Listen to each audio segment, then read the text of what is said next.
মহান আল্লাহর সমস্ত প্রশংসা, দরুদ ও সালাম নবী করিম সাল্লাল্লাহু আলাইহি ওয়াসাল্লামের উপর। আল্লাহুম্মা সাল্লি আলাইহি আল্লাহুম্মা বারিক আলাইহি। লেখক একটি আয়াত দিয়ে আজকের দর্শের বিষয়বস্তু বা অধ্যায় শুরু করেছেন। সে আয়াতে মহান আল্লাহ যে সাত আকাশের উপর কোন ফয়সালা করেন পৃথিবীর জন্য, তার কথা উল্লেখ করা হয়েছে। এই একটি তাওহীদের দিক, আল্লাহর একত্ববাদের দিক, যে ফয়সালা হয় একমাত্র আল্লাহর পক্ষ থেকে, তাই না?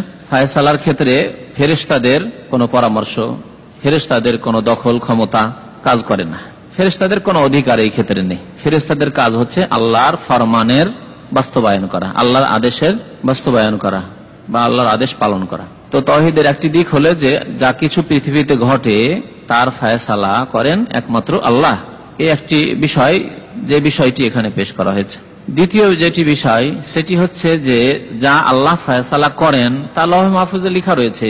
সেই ফয়সালার ইলম সম্পর্কে, জ্ঞান সম্পর্কে কারো ধারণা নেই যে লৌহে মাহফুজে কি আছে কার ভাগ্যে। এমনকি জিবরাইল আলাইহিস সালামও জানেন না, যিনি ফেরেশতাদের রাইস, নেতা, তারও সে সম্পর্কে কোনো জ্ঞান নেই যতক্ষণ পর্যন্ত আল্লাহ তাকে ওহী করতে বলেন না যে যাও এই খবরটি নিয়ে যাও, এখন এই আদেশটি নিয়ে যাও, পৌঁছাও এই আদেশ। এই একটি তাওহীদের দিক। কিন্তু মানে ইলম একমাত্র আল্লাহর কাছে রয়েছে।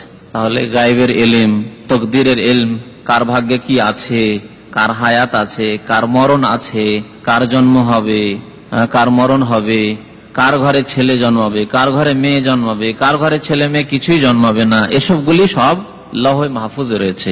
আর এর ইলম সম্পর্কে বললাম যে যতক্ষণ আল্লাহ ফেরেশতাদেরকে দায়িত্ব না দেন এসব কাজ সম্পাদন করার, ততক্ষণ ফেরেশতাও জানতে পারেন না, ঠিক কিনা? এটি হচ্ছে তাওহীদ, আল্লাহর একত্ববাদ।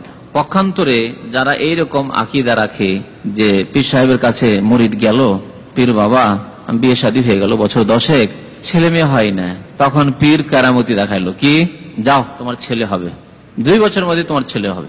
আবার কাউকে বলছে যাও তোমার ছেলে তো হবে না, তোমার মেয়ে হবে, বুঝছেন? আবার তৃতীয় জন কাউকে বলছে তোমার ভাগ্যে ছেলে মেয়ে নেই, তোমার ভাগ্যে ছেলে মেয়ে নেই, তুমি বাঁঝা বন্ধা। এগুলি কি বলেন? এই আকীদা। পীরের কাছে এই আকীদা নিয়ে যাওয়া যে আমার পীর সাহেব যা বলেছেন সত্য, তিনি লৌহে মাহফুজের খবর রাখেন, লৌহে মাহফুজের খবর দিচ্ছে পীর। আর এক শ্রেণীর মুশরিক মুসলমানরা এগুলি জেহালত, অজ্ঞতার কারণেই হোক, আর এই শিরকি আকীদায়, ভ্রান্ত আকীদায় লিপ্ত থাকার কারণে তারা এগুলিকে বিশ্বাস করে। এগুলি কি তাওহীদের বিপরীত নয়, শিরক নয়?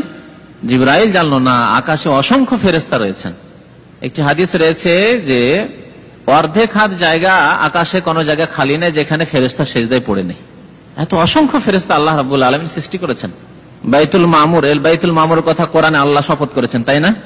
ওয়াতুর ওয়া কিতাবিম মাসতুর ফি রাক্কিম মানশুর ওয়াল বাইতুল মামুর। আল্লাহ বাইতুল মামুরের শপথ করেছেন। এল বাইতুল মামুর কোথায়? আকাশে।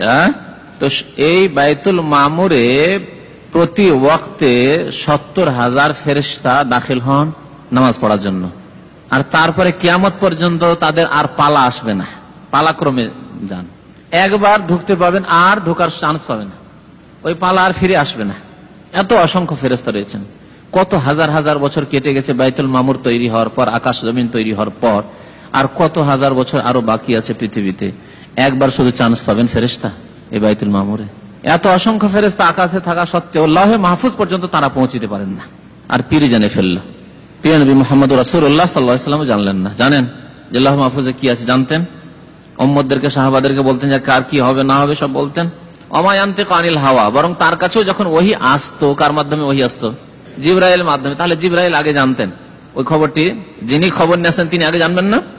জিবরাইল আগে জানলেন আল্লাহর পক্ষ থেকে যে যাও এই আদেশটি, এই খবরটি, এই কথাটি, এই বিধানটি পৌঁছে দাও।